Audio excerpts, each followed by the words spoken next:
Christmas morning, 1858. The sun rose gently over the tobacco fields of central North Carolina. Frost clung to the soil. Smoke drifted from kitchen chimneys. Church bells rang faintly in the distance. By the next sunrise, one of the richest estates in the county would be gone. Nothing left but blackened brick, twisted iron, and bones pulled from the ash. The official story was simple. A lantern tipped over. An accident. Tragic but explainable. But the people who lived nearby told a different story. A story passed in whispers. A story about a woman named Ruth. A child sold away on Christmas Day.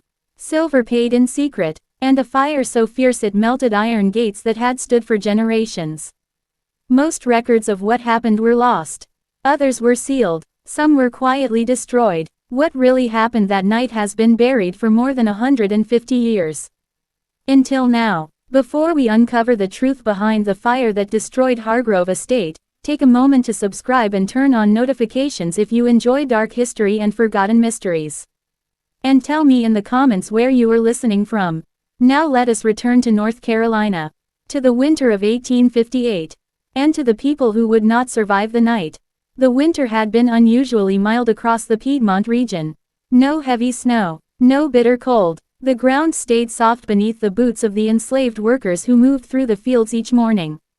At the center of nearly 400 acres sat Hargrove Estate.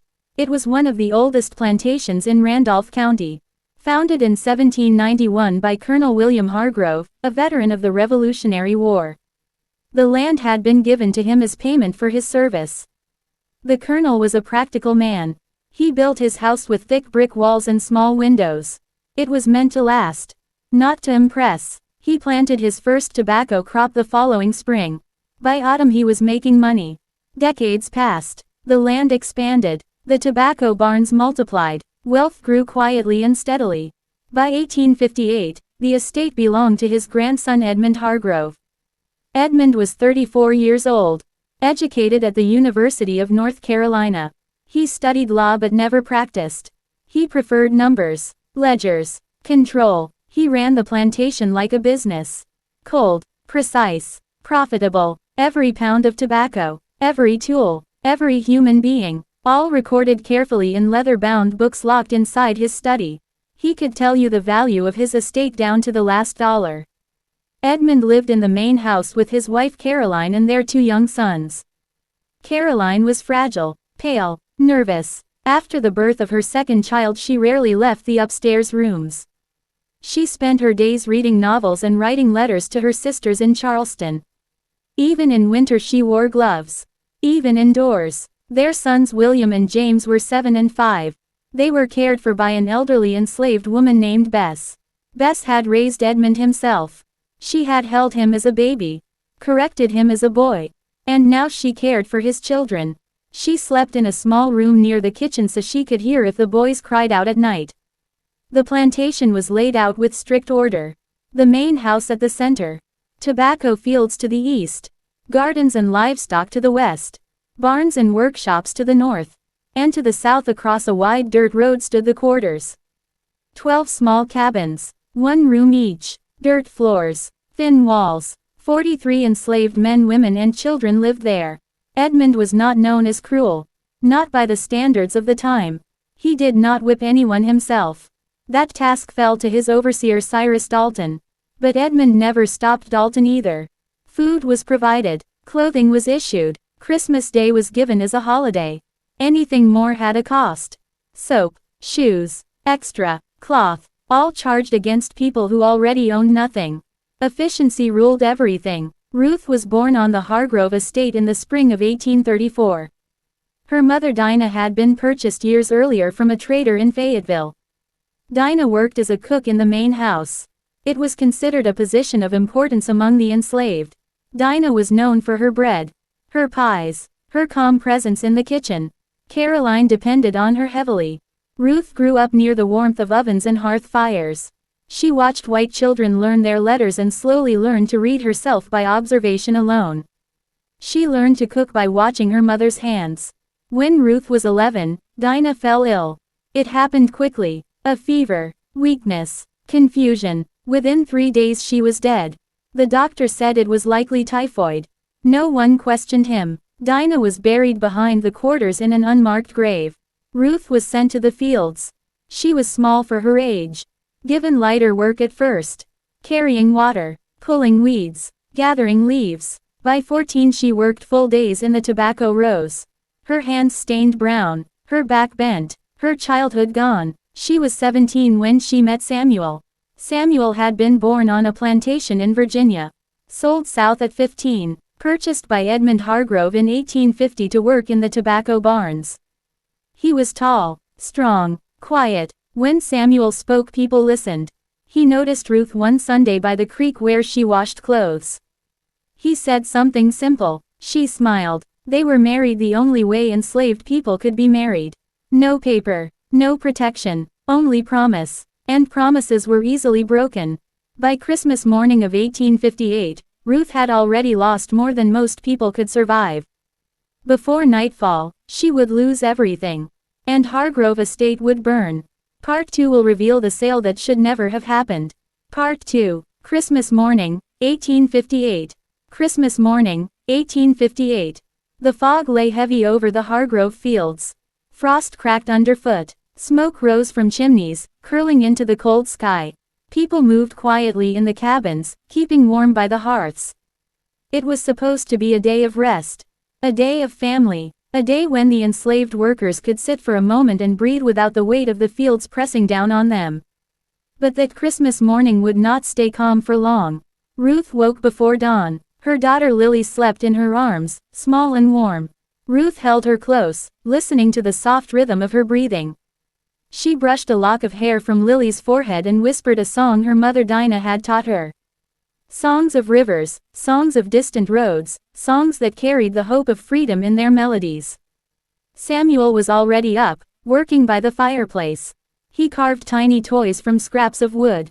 A horse, a bird, a rabbit. He had learned to make them move, to dance, to entertain Lily when she awoke.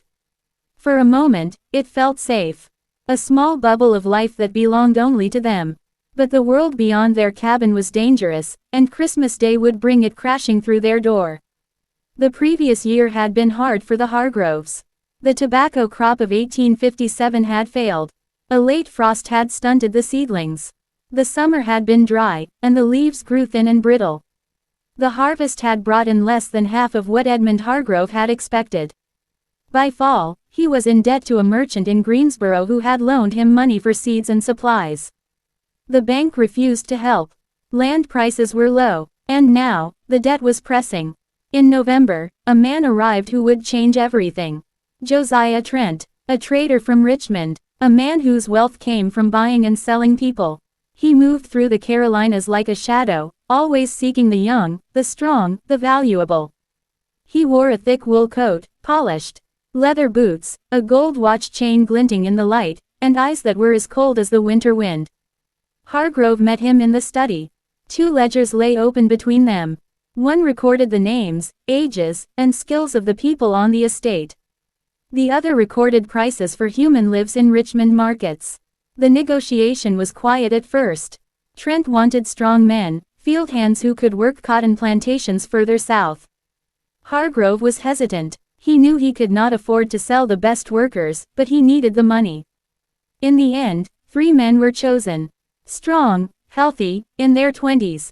$800 each. Not enough. Trent leaned back and asked the question Hargrove had feared. "You got any children?" Hargrove hesitated. His eyes traced the list of names in his ledger. A few light-skinned children. One stood out. Lily, born March 1857. Daughter of Ruth and Samuel. Trent smiled, as if smelling profit in the air. $200, he said. $250 if she was especially light. A child could be raised in a house, taught to cook, clean, and serve. Hargrove did not answer. He only looked down at the ledger. "I'll take her," Trent said. That was how it was settled. Lily's name was now in Trent's ledger. Ruth's name was not. Ruth would remain, but Lily was to be taken away. Christmas morning began quietly, as if nothing had changed. But the air carried a tension that no one could name. Ruth carried Lily in a sling made from old cloth. Samuel watched from the cabin doorway, quiet but tense. He could feel the weight of the coming hours like a shadow pressing on his chest.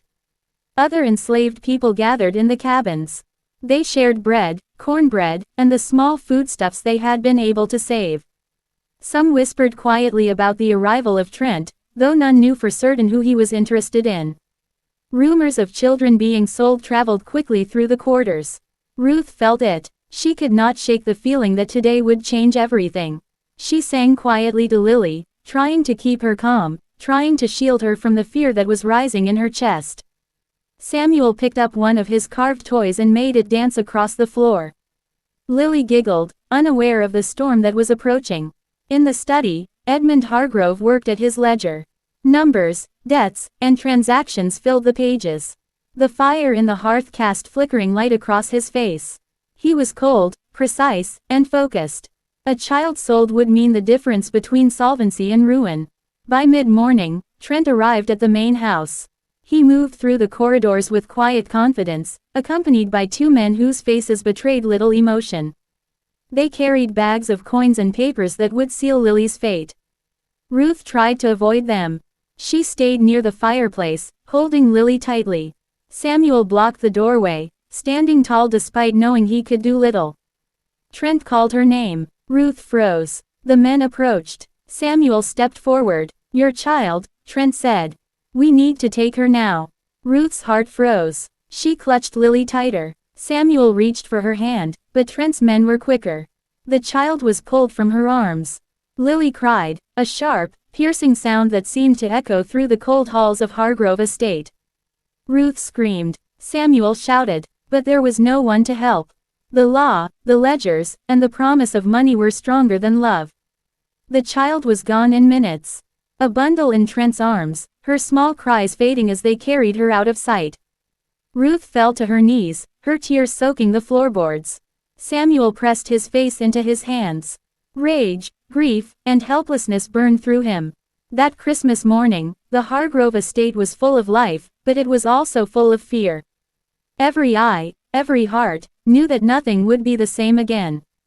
And far away, beyond the fog, Josiah Trent smiled at the coins in his hand, unaware that the fire was already smoldering in the hearts of those he had wronged. By nightfall, Hargrove Estate would be consumed. And the story of Ruth, Samuel, and Lily would become a secret carried in whispers for generations. Part 3 will reveal how that fire began, and why no one could stop it. If you want, I can start Part 3 next, building tension toward the fire that destroyed Hargrove Estate, keeping it cinematic and YouTube-friendly with suspense and horror. Do you want me to do that? Part 3, The Christmas Fire and Its Aftermath. Christmas Day, 1858, began cold and gray. Frost lay over the tobacco fields, crunching underfoot, and a thin fog hovered over the quarters. For the enslaved people, it was one of the rare mornings they did not have to rise at dawn and work the fields. Some gathered in the cabins, sharing what little food they had saved or traded for. Others huddled near fires, trying to keep warm. Ruth woke before sunrise. Lily, her daughter, was fussy and feverish, teething through the cold morning. The baby had cried much of the night, and Ruth had held her close, rocking her gently and humming the soft song her mother, Dinah, had taught her. The song spoke of rivers, roads, and a sun that always shone, a song of hope, or at least the memory of it. Samuel had gone to the main house before dawn. Edmund Hargrove had called him to move furniture for a small gathering he planned for the evening. He promised he would be back by midday, leaving Ruth alone with Lily. She sat by the fire, holding her daughter in her lap. Lily's small fists clutched at Ruth's fingers as she drifted between sleep and tears. Ruth hummed again, hoping the song might calm her, praying the day would pass quietly. But the quiet did not last. Around 10 in the morning, a sharp knock came at the cabin door. Ruth's heart stopped. No one knocked on Christmas morning unless something was wrong. She rose slowly, clutching Lily closer to her chest, and crossed the small room. On the doorstep stood Edmund Hargrove. Behind him, Josiah Trent. Ruth's breath caught. Something terrible had come for her family. Hargrove's expression was flat, unreadable. He did not look at Ruth. Instead, his eyes scanned the cabin as though inspecting property. "The child has been sold," he said. His voice was calm, like he was speaking about a ledger entry rather than a living, breathing human being. Trent stepped forward. I'm taking her to Richmond this afternoon, he said. Ruth's hands tightened around Lily. The baby squirmed, whimpering. No, Ruth whispered. Her voice trembled. Hargrove's gaze finally met hers. It's done. The papers are signed. Ruth shook her head, panic rising. She's just a baby. She's not even 2 years old. Trent's voice was cold. Make it easy on yourself. Hand her over. Ruth stepped back toward the wall. Please, she whispered. Please don't do this. Trent's eyes were sharp, merciless. She'll fetch a good price in Richmond. Light-skinned children always do.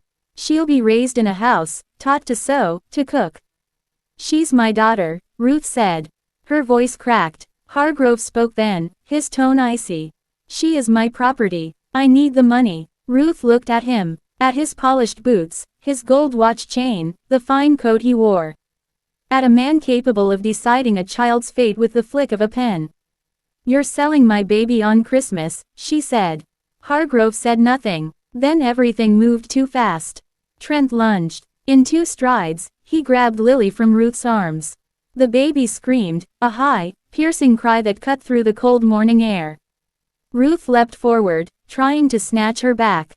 Hargrove caught her by the arm, twisting it behind her back. She fell to her knees, clawing, kicking, screaming. But Trent had done this before, and he moved with practiced efficiency. Within seconds, Lily was gone, bundled in his arms, leaving only her wails echoing through the cabin. Ruth collapsed, sobs racking her body. Hargrove stepped back, his face still cold. You'll get over it, he said, then turned and left. Samuel returned shortly after, finding Ruth crumpled on the floor. He knelt beside her, holding her in silence as she cried herself empty. But when the tears stopped, a different emotion took their place. Something cold, something hard, something unbreakable. That evening, as the sun dipped below the horizon, Ruth rose.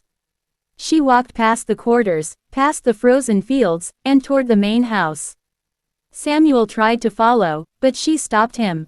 Stay back, she said. Her voice was quiet, calm, but unyielding. She did not go to the front door. She went to the kitchen building, where the hearth fire still burned. Her mother, Dinah, had tended this fire for decades. Ruth stared into the flames, remembering all that had been taken from her family, all the work done to feed the people who saw her as nothing more than a tool. Her thoughts turned to Lily. To the way her small hands had reached for her that morning. To the way she laughed at Samuel's wooden animals. And then to Edmund Hargrove. To his ledgers, his gold watch chain, his cold eyes. Ruth reached into the hearth and lifted a burning log. The flames seared her hands, but she did not drop it. She carried the log through the covered walkway and into the study, the room where Hargrove had sat with Josiah Trent, negotiating the price of her daughter. She set the log down on the open ledger.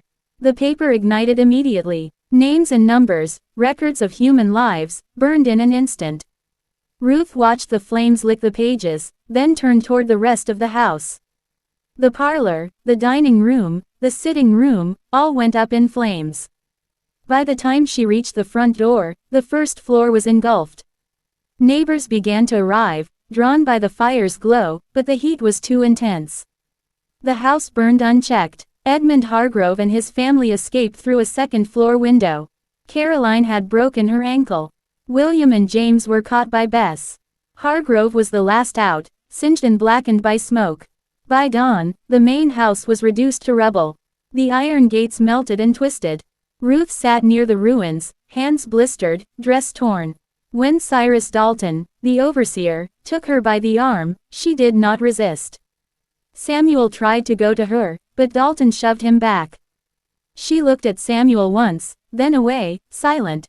The inquiry began 2 days later. Sheriff Thomas Garrett recorded statements. Hargrove claimed a lantern or hearth spark caused the fire but admitted Ruth had been near the kitchen. When questioned, he mentioned the sale of a child. Ruth was questioned in the barn. Her hands wrapped in strips of cloth, she stared at nothing. When asked if she had set the fire, she only asked, "What will you do to me?" The sheriff shrugged. "That is up to the judge."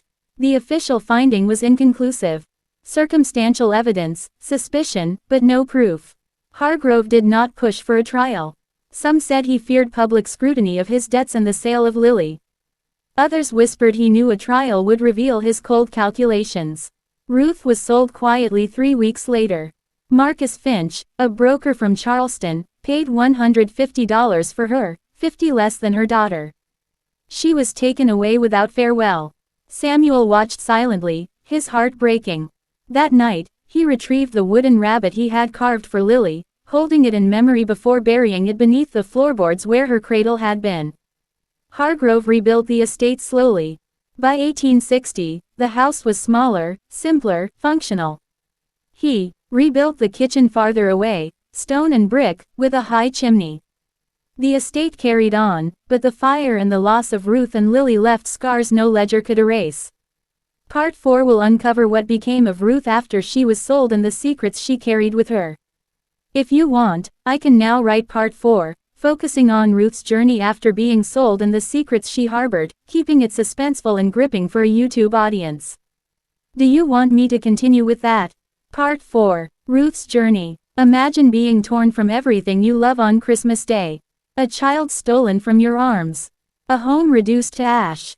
That was Ruth's reality in 1858. But the fire, the loss, and the pain were only the beginning.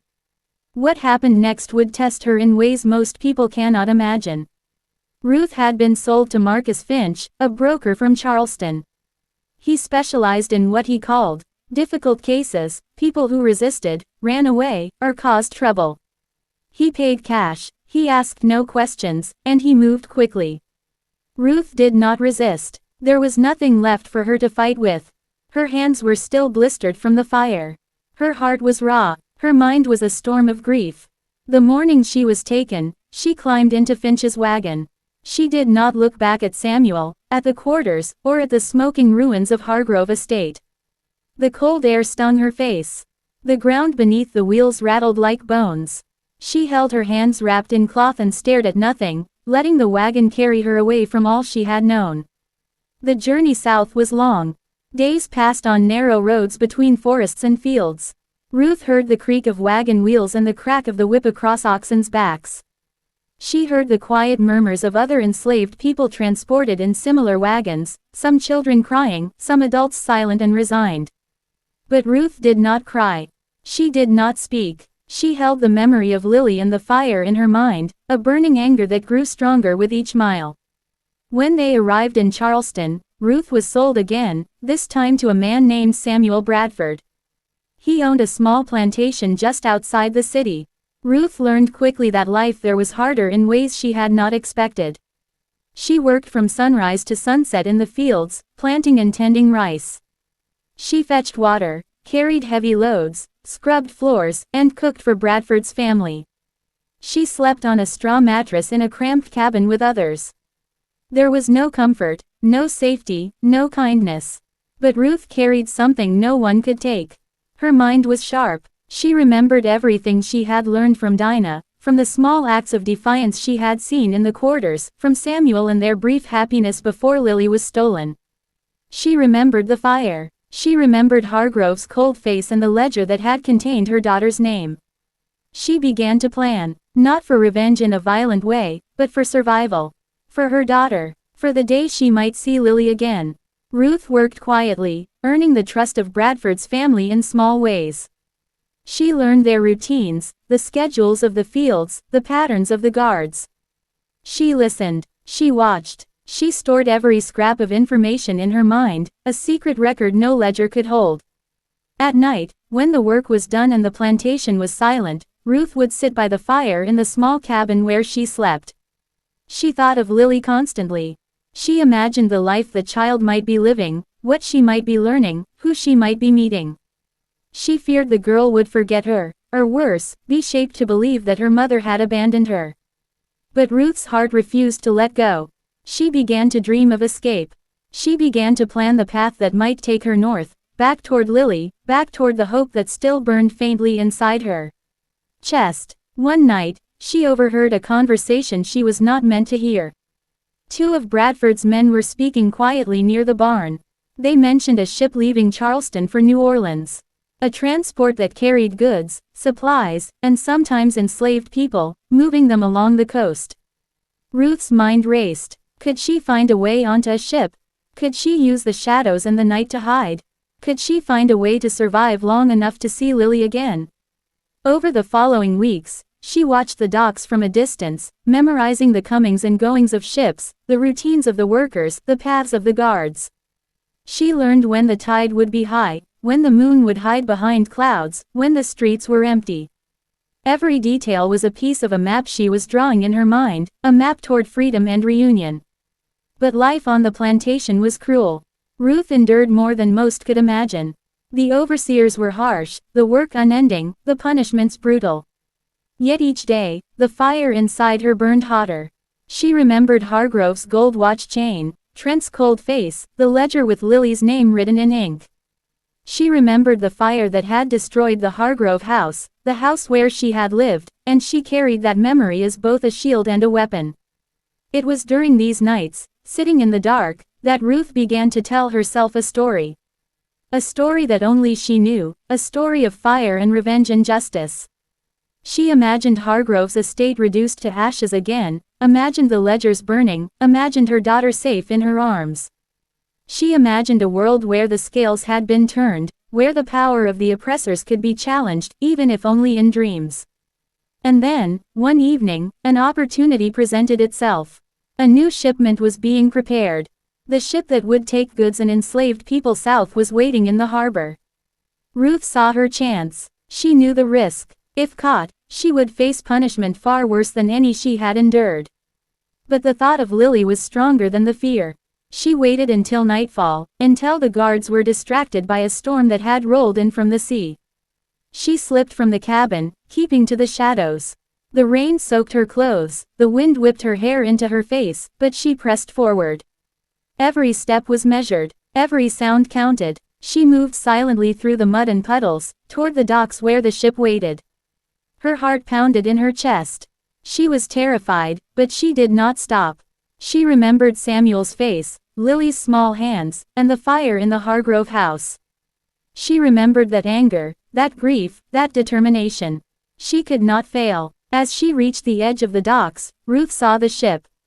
Its hull was dark, looming against the stormy night.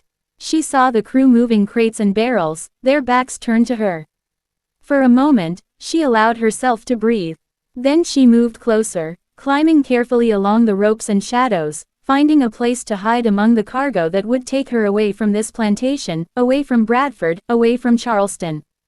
She did not know what awaited her. She did not know if she would ever see Lily again. But she knew that she had to try. Because Ruth had learned one truth that no ledger, no overseer, no trader could ever take away. She had fire inside her. A fire that could not be extinguished. A fire that would burn until justice, or revenge, or reunion came. And as the storm raged and the ship rocked in the harbor, Ruth held herself tight and whispered her daughter's name. Lily, she promised, in the darkness, that no matter what it took, she would find her. Part 5 will follow Ruth on the ship and the dangerous journey that would take her north, toward a secret that could change everything. If you want, I can. Now write Part 5, keeping the tension high as Ruth flees and faces life-threatening obstacles on her journey to reunite with Lily. Do you want me to continue with that? Part 5. The Escape. Imagine being taken from your home, your child ripped from your arms, and forced into a life you did not choose. Now imagine finding a chance to fight back, to take control of your own destiny, even when every step is dangerous.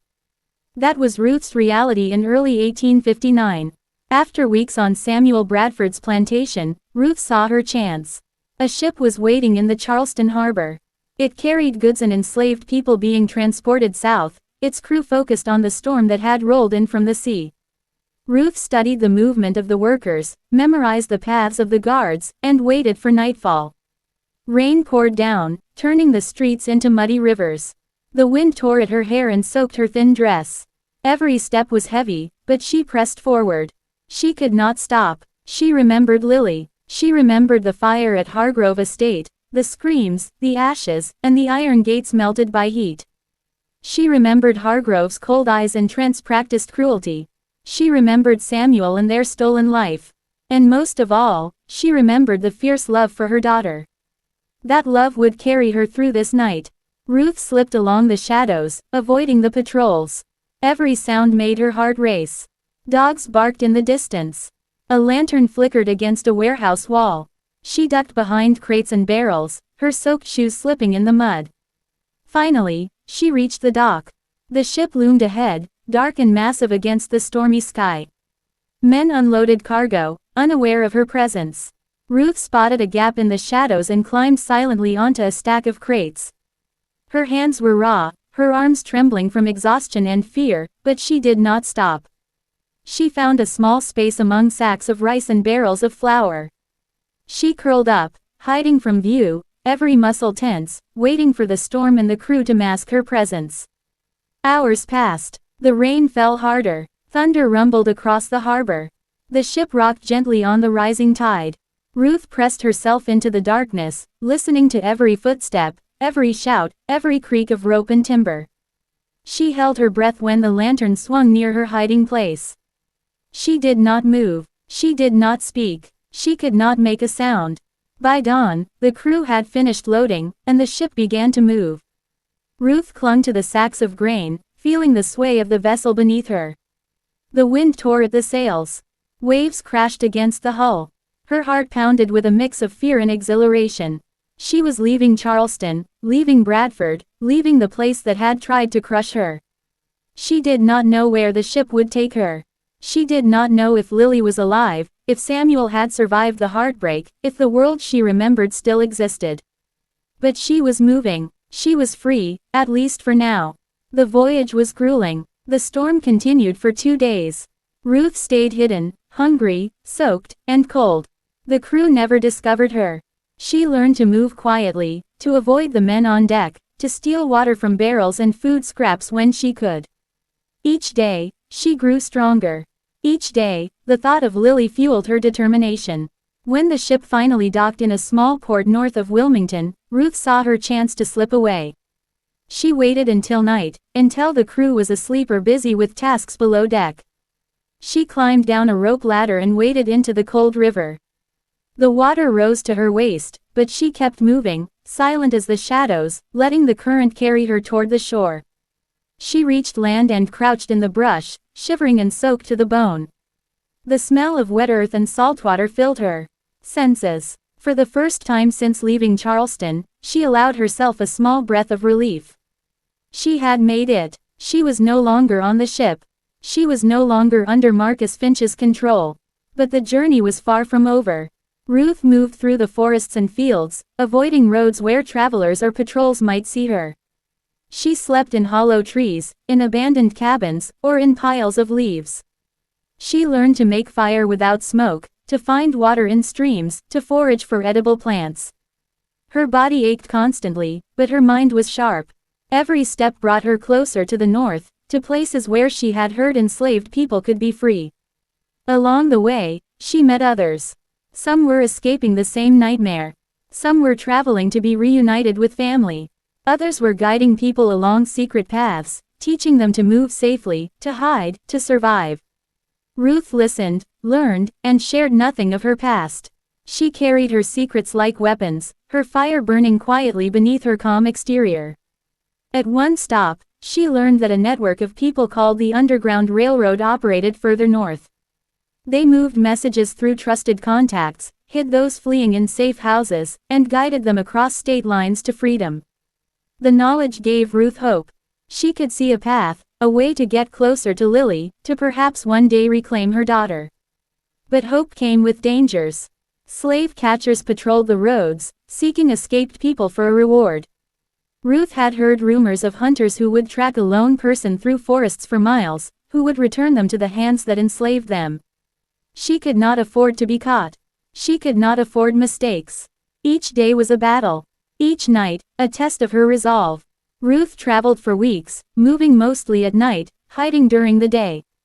Her clothes were ragged, her hands blistered, and her feet sore, but she pressed on. She remembered the fire, the loss, the betrayal, and she let it guide her.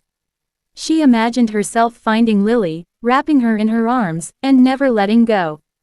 In one town, she heard whispers about the Hargroves. Some people said the estate had burned to the ground. Some said Edmund Hargrove had rebuilt. Ruth felt a spark of satisfaction, a small comfort, knowing that the man who had sold her child was no longer untouched by fire and loss. And yet, that satisfaction was fleeting. She had no daughter, no family, only the memory of what had been stolen and the hope of what might be reclaimed. By the time Ruth reached the outskirts of Pennsylvania, she was exhausted. But she had survived. She had escaped Charleston. She had outrun those who sought to control her life. And she had survived with a plan, a goal, and a fire in her heart that nothing could extinguish. Part 6 will reveal the dangers Ruth faced as she followed secret paths north, the people who helped her, and the terrifying risks that threatened to undo everything she had survived. If you want, I can write Part 6 next, focusing on Ruth's dangerous journey along the Underground Railroad and the terrifying encounters that bring suspense and tension, keeping it cinematic for a YouTube audience. Do you want me to continue with that? Part 6. The Hidden Paths. Imagine walking through the dark, not knowing who is friend or enemy, not knowing if the next step could be your last. Every sound could be danger. Every shadow could hide someone waiting to capture you. This was Ruth's life now, fleeing north, chasing freedom, chasing hope, and chasing her daughter. Ruth moved mostly at night. She had learned to read the stars, to follow the river currents, and to use the forests as cover. Each night she kept a careful rhythm. She rested in hidden hollows, beneath fallen trees, or in abandoned cabins left by travelers long gone. She could not risk staying in one place too long. Slave catchers and hunters roamed the roads, carrying letters of reward, offering silver for the capture of runaway enslaved people. Every mile she traveled, every footstep she took, brought her closer to freedom and farther from the horrors she had left behind. The first night north of Wilmington, Ruth heard voices near the edge of the woods. She froze, pressed against a tree, heart pounding.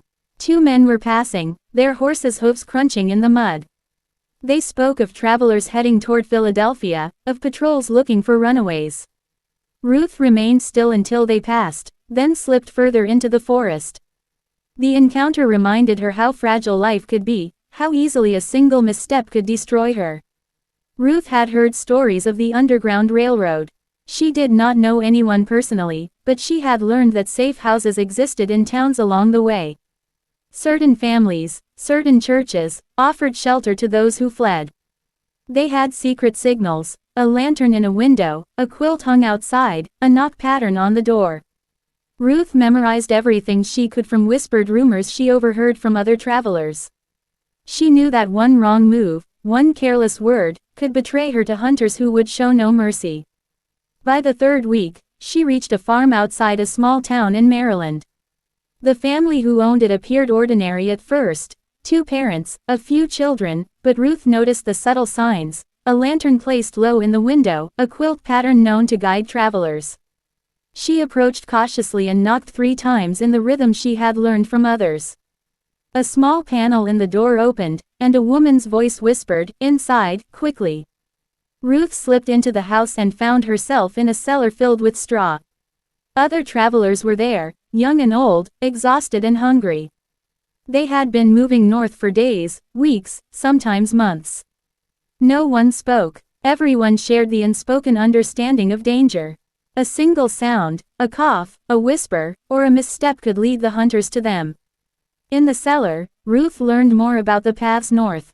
She learned which rivers could be crossed safely at night, which roads were watched, which towns offered sanctuary. She also learned about people like her daughter, children who had been separated from their families and sent to distant plantations. The thought drove Ruth deeper into determination. She would not rest until she found Lily. But danger was never far behind. The next night, Ruth left the farm with 2 other travelers, moving under a new moon. They kept low, sticking to the forest, avoiding the roads. Suddenly, they heard shouting. Lanterns swung in the trees. Slave catchers had discovered someone traveling alone. The men with Ruth froze. One of them whispered, "We have to split up. Follow the river. It will cover your tracks." Ruth did not hesitate. She ran, her heart pounding, water and mud clinging to her shoes, branches scratching her face and arms. She could hear the shouts behind her, horses galloping. Every step was terror, every breath a test. She plunged into the river, the cold water shocking her body. The current pulled at her, but she clung to a fallen log until the noise faded. By dawn, she had made it to the opposite bank. Exhausted, wet, and hungry, she kept moving. There was no time to rest. There was only the path forward. Weeks turned into months. Ruth learned to hide during the day in barns, cellars, or hollow trees. She learned to speak only when necessary, and to trust only when signals were clear. The journey was brutal, the nights long, the days empty of food and warmth. But with every mile, she carried the memory of Lily and the fire that had destroyed Hargrove Estate. That memory was her compass, her motivation, and her protection. Along the way, Ruth began leaving small marks for herself. Tiny scratches on trees, a pebble in a certain position, a broken branch in the shape of an arrow. She called it her trail of hope.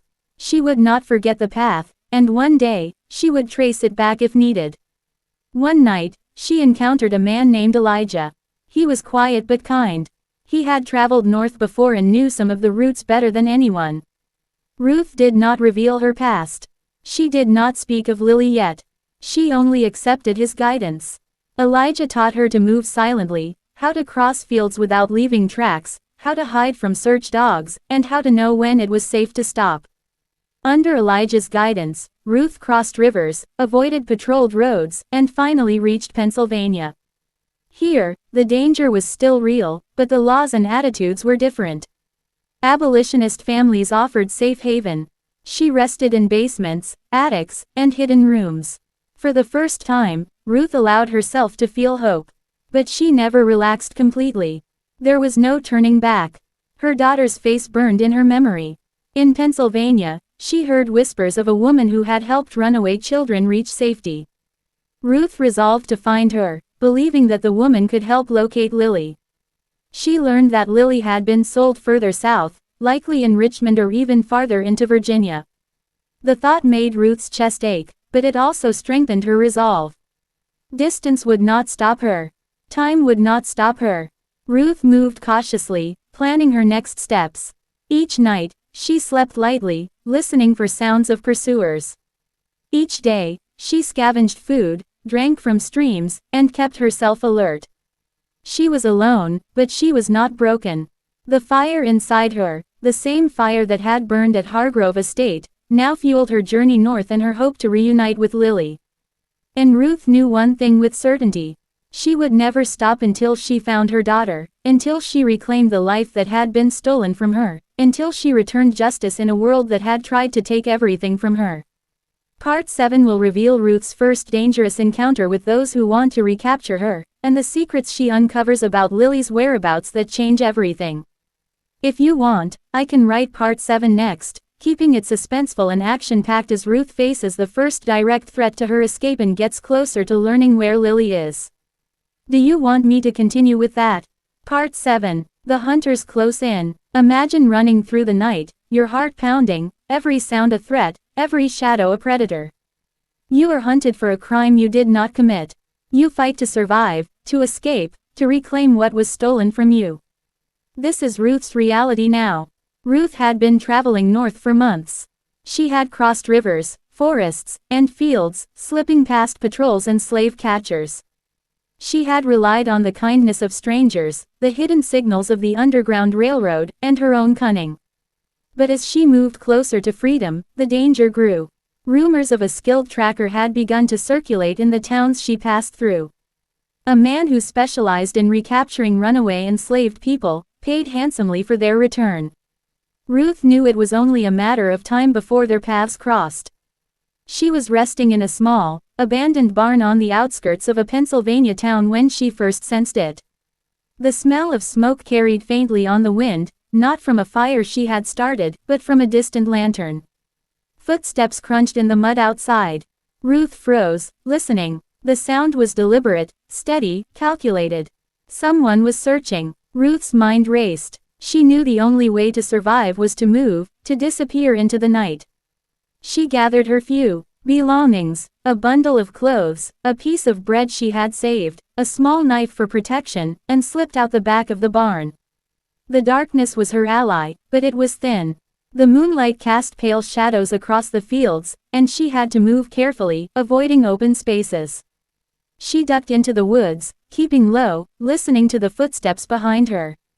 They were getting closer. She could hear a man muttering, calling for someone, the voice rough and sharp. Ruth recognized the voice immediately. It was the hunter. His reputation had preceded him, whispered in fear by those who had narrowly escaped his grasp. Ruth ran. The forest was thick, the branches clawing at her arms and face. Her breath came in ragged gasps, her heart hammering like a drum. She could not stop. She could not hesitate. She remembered Lily, her stolen daughter, and the fire that had destroyed her home. The memory of that Christmas morning, the wailing of her baby as Josiah Trent carried her away, fueled her legs, her arms, her very will to survive. The hunter shouted. Dogs barked somewhere in the distance. Ruth ran harder, the mud sucking at her shoes, the rain from the previous night leaving slick patches on the forest floor. She stumbled, fell, and rose again, pushing herself forward. Every step was agony, but she did not stop. Hours passed. She did not look back. She did not speak. She moved until the first hints of dawn appeared through the trees, pale light filtering through the branches. Exhausted, soaked, and nearly collapsing, she found a small creek. She drank cautiously, washing the mud and blood from her hands and face. For a moment, she allowed herself to breathe, but she knew it would not last. The hunter would not give up. Ruth pressed on, moving slowly during the day, hiding in thickets and hollows. She traveled by night, navigating using the stars, the river, and the faint lantern signals she had learned to recognize. She encountered others along the way, some friendly, some dangerous. She learned to trust only when signals were unmistakable. One night, she arrived at the home of a Quaker family known to help travelers along the Underground Railroad. They gave her food, dry clothes, and a place to rest. They warned her about the hunter, describing his methods, his ruthlessness, and his network. Ruth listened quietly, taking in every word, storing every detail in her mind. She knew that caution alone would not save her. She needed strategy, cunning, and patience. The Quaker family also gave her news of Lily. A woman who had purchased enslaved children for a household in Richmond had been traveling north with one of their contacts.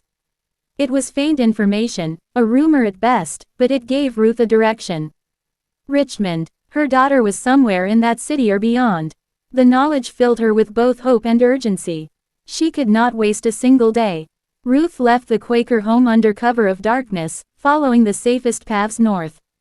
She moved through dense forests, over rivers, and across fields. She encountered other travelers, some helping, some needing help. She shared what knowledge she could without revealing her destination, careful not to draw attention to herself. But the hunter was relentless. Weeks later, she sensed him again. Tracks in the mud, a faint scent in the wind, the distant howl of dogs. He was closing in. Ruth knew that her journey was about to become even more dangerous. She could not allow herself to be captured. If she were caught, all hope of finding Lily, of reclaiming her life, would be lost. She devised a plan. Ruth would not flee blindly. She would set a trap, a diversion, and slip past him while he searched in the wrong direction. Using her knowledge of the forest, she created false tracks, broken branches, and scattered stones, leading the hunter away from the true path she intended to follow. Her heart raced as she worked quickly, silently, the tension almost unbearable. By the time the hunter arrived at the diversion, Ruth was gone, moving silently through the trees, hidden in the shadows. She did not stop. She did not look back. Every step brought her closer to the north, closer to freedom, closer to the daughter she had sworn to find. As Ruth pressed further into Pennsylvania, she began to feel a sense of cautious hope. She was alive, still free, and still moving. The hunter had been outsmarted, at least for now. The path north remained dangerous, but Ruth had learned to navigate it with skill, patience, and determination. Her fire had not died. It had grown hotter, stronger. Every hardship, every danger, every loss had forged her resolve. She was no longer just a mother searching for her child. She was a force of survival, cunning, and unyielding will. Ruth knew the journey ahead would be even more treacherous. Richmond was far, and she had only rumors of Lily's location. There would be more hunters, more obstacles, and more nights spent in terror. But she had survived this far. She had endured. She had outsmarted the hunter. And she had hope, the hope that she would one day hold Lily in her arms again. Part 8 will take Ruth closer to Richmond, reveal the dangerous truths of the city, and show how she uncovers the first real lead on Lily's whereabouts, putting her directly in the path of those who would stop her at any cost. If you want, I can write Part 8 next, increasing suspense and danger as Ruth nears Richmond and gets her first chance to reunite with Lily. Do you want me to continue with that? Part 8. Richmond Shadows. Imagine arriving in a city full of people, yet feeling completely invisible. Every street, every alley, every doorway could hide danger. You are looking for someone stolen from you, and every second that passes could make the trail colder, the hope dimmer. This was Ruth in Richmond. After weeks of traveling north and east, hiding in forests and barns, crossing rivers, and navigating the secret paths of the Underground Railroad, Ruth finally reached Richmond, Virginia. It was late spring of 1859, and the city hummed with life. Merchants called out from the market, carts rattled over cobblestones, and the smell of smoke from countless chimneys filled the air. Ruth moved carefully through the crowds, keeping her head low, her eyes scanning every face. She wore a plain dress, her hair tied tightly, and carried a bundle with her few possessions. Richmond was dangerous. It was a center of trade, of wealth, and of people who bought and sold human lives. Ruth knew that every corner could conceal someone who would recognize her, report her, or worse.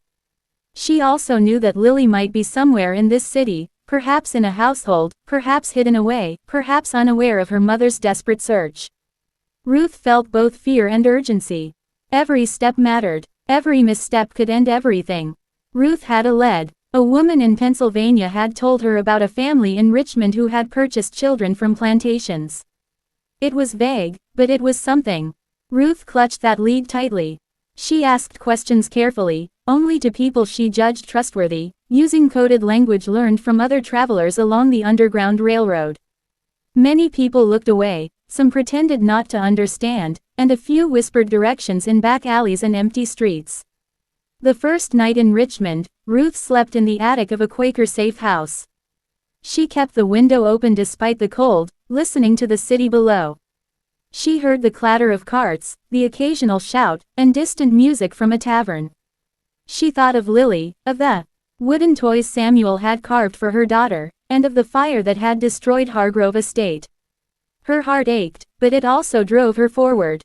She would not stop. She could not stop. The next morning, Ruth began asking discreet questions about children sold to wealthy households. Some people refused to answer, their eyes hard and suspicious. Others whispered softly, warning her to be careful. Finally, a laundress at a boarding house offered a clue. She had seen a light-skinned girl with dark eyes, matching Lily's description, being brought to a large house near the riverfront. The girl was quiet, dressed neatly, and always accompanied by a stern older woman. The laundress did not know her name, but she remembered the child's small hands and curious gaze. Ruth's pulse quickened. This was the first real lead she had received in months. She memorized the details and spent the day planning her approach. She could not rush. Richmond was filled with people who could betray her, slave catchers who might be hunting her for the reward placed on runaways, and neighbors who would report any suspicious activity. She needed patience, cunning, and careful observation. For several nights, Ruth observed the house near the riverfront. She noted the times people came and went, when the doors were unlocked, and when the stern older woman appeared. She learned the rhythm of the household. She saw the girl for the first time through a small gap in the fence. Lily's dark eyes blinked at her surroundings, curious and alert. Ruth's chest tightened. She had found her daughter, but she was still far away. Still under the control of strangers. Ruth's mind raced with possibilities. How could she get close enough to see Lily without being noticed? How could she gather information about the household, the people who controlled her daughter's life? Every step would be dangerous, but Ruth was determined. The memory of Hargrove Estate, the fire, and the sale of Lily burned within her. It gave her courage. It gave her focus. She began speaking to other women in the market, asking in veiled terms about the household, noting their responses, and piecing together a map of the neighborhood. She learned that the stern woman overseeing Lily was known to be cruel and strict. The girl was often kept inside during the day and brought out only for lessons in sewing, reading, and manners. The household appeared wealthy, but not luxurious. It was functional, organized, and heavily monitored. One night, Ruth approached the house under the cover of darkness. She crept along the riverbank, staying in the shadows, and watched the girl through the fence. Lily was playing quietly with a small wooden horse, the same kind of toy Samuel had carved. Ruth's heart ached. She wanted to reach through the fence and scoop her daughter into her arms, but she knew it was impossible. The older woman watched from the porch, and the streets were patrolled by watchmen. Any rash move could ruin everything. Ruth retreated, hiding in the shadows, and spent the next few nights gathering intelligence. She learned the routines of the household, the timing of the guards, and the habits of the older woman. She spoke with sympathetic neighbors, quietly learning that the family sometimes traveled to other towns, leaving the house lightly guarded. This was the opportunity she had been waiting for. But danger lurked closer than she realized. Slave catchers had begun to hear whispers of a woman searching for a child in Richmond. Ruth sensed the presence of someone following her, noting her movements, and asking discreet questions. She could not make a single mistake. One wrong step, and Lily could be taken further south, farther away, or worse. Ruth knew that the next move had to be carefully timed. She needed patience, courage, and careful calculation. She could no longer travel alone. She began reaching out to trusted contacts from the Underground Railroad in Richmond. People who had helped her before, who knew the city, who could provide shelter and guidance. She arranged safe houses, routes, and signals for communication. The closer she got to Lily, the more dangerous it became. Each observation, each question, each night spent in hiding brought her into the paths of those who could capture her. But Ruth was relentless. She had survived Charleston, outsmarted hunters, and navigated the forests and rivers of multiple states. Richmond was just another challenge, and she would face it as she had faced all others, with cunning, determination, and fire in her heart. Ruth had a plan. She would wait for the right moment, a time when the household was least guarded, when Lily could be reached safely. She would not rush. She would not act without precision. The path to her daughter was fraught with risk, but it was there, and Ruth was ready to follow it, no matter the cost. Part 9 will reveal Ruth's daring attempt to enter the Richmond household, the dangers she faces inside, and the shocking discovery that changes everything about Lily's situation. If you want, I can write Part 9 next, keeping the suspense and tension high as Ruth risks everything to finally reach her daughter. Do you want me to continue with that? Part 9, The House of Shadows. Imagine standing just a few feet from the person you love most, but knowing that one wrong move could destroy everything. Every heartbeat is a warning, every shadow a threat. This is the edge Ruth faced in Richmond, standing outside the house that held her daughter, knowing the next step could change her life forever. Ruth had studied the household for weeks. She knew the timing of the older woman who watched over Lily, the schedule of the guards, and the quiet corners where she could hide. Each night, she crept closer, moving with the precision of a cat, silent and careful. She avoided the streets, stayed in alleyways, and used the cover of darkness to approach the yard. The fear of being caught never left her, but neither did the image of Lily, small and frightened, waiting inside. On the 5th night, Ruth saw her chance. The older woman had gone to the market, leaving the girl in the care of a servant who slept often and turned a blind eye. Ruth crept along the fence, heart pounding, until she was close enough to see Lily playing on the wooden floor of the yard. The little girl did not notice her at first, but when Lily looked up, their eyes met. Ruth felt a wave of emotion so powerful it nearly brought her to her knees. She wanted to call out, to run to her daughter, to scoop her into her arms. But she knew she could not. The servant was still nearby, and any sudden movement could end everything. Ruth had to be patient. She had to think. She had to wait for the right moment. For hours, Ruth watched the household, noting every detail. She observed the doors, the windows, and the patterns of the guards. She memorized the route she would take when the time came. She imagined Lily in her arms, running through the shadows, and she allowed herself a fleeting moment of hope. But hope was dangerous in Richmond. The city was full of eyes, and danger lurked on every street. The opportunity came sooner than she expected. One afternoon, a carriage arrived to deliver supplies to the house. The servants were busy unloading crates, and the older woman was distracted, barking orders at them. Ruth slipped into a side alley, hidden by the shadows, and approached a small back window. She could see Lily inside, sitting at a small table, drawing with charcoal on scraps of paper. The girl's hands moved quickly, her focus intense, completely unaware of the world outside. Ruth's heart ached. The sight of her daughter, alive but trapped, filled her with both joy and anger. She had come so far, risked so much, and now she was almost within reach. She whispered to herself, promising Lily she would not leave her again, that she would protect her no matter the cost. Ruth knew she could not simply take Lily and run. The house was surrounded by walls, gates, and guards. Any sudden action would alert the entire household. She needed a plan. She needed patience, cunning, and careful timing. She began to observe the servant who watched over Lily, learning his habits, noting when he left the room, when he dozed, and when he walked outside. Every detail mattered. That night, Ruth returned under the cover of darkness. She waited, hidden in the shadows, until the servant fell asleep by the fire. Then she slipped through a side door, barely making a sound. The house was dark and silent, filled with the smell of polished wood, candle wax, and the faint perfume of the older woman. Ruth moved quickly, keeping low, following the map she had memorized. She reached the room where Lily slept. The little girl was curled up on a narrow bed, clutching a small wooden horse. Ruth's heart swelled with relief. She knelt beside the bed, brushing Lily's hair from her face, whispering softly, "Mama's here.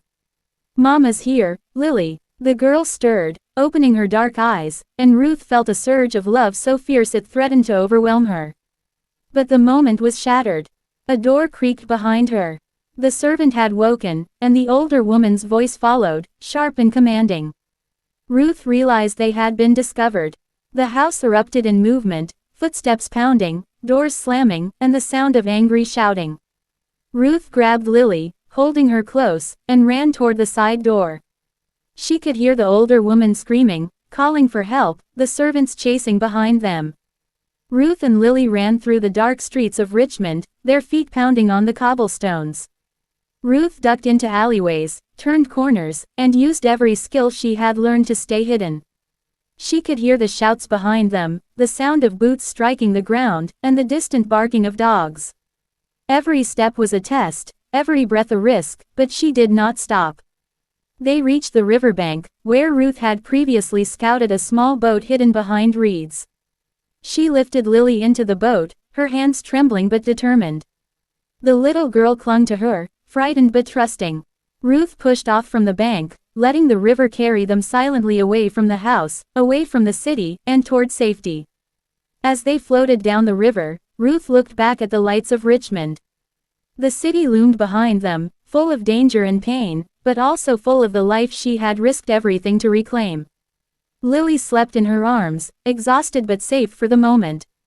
Ruth felt a mixture of relief and fear. They were free for now, but the journey was not over. There were still hunters, still people who would try to take them apart. Ruth knew they had to leave Virginia quickly. She had contacts along the Underground Railroad waiting to guide them further north.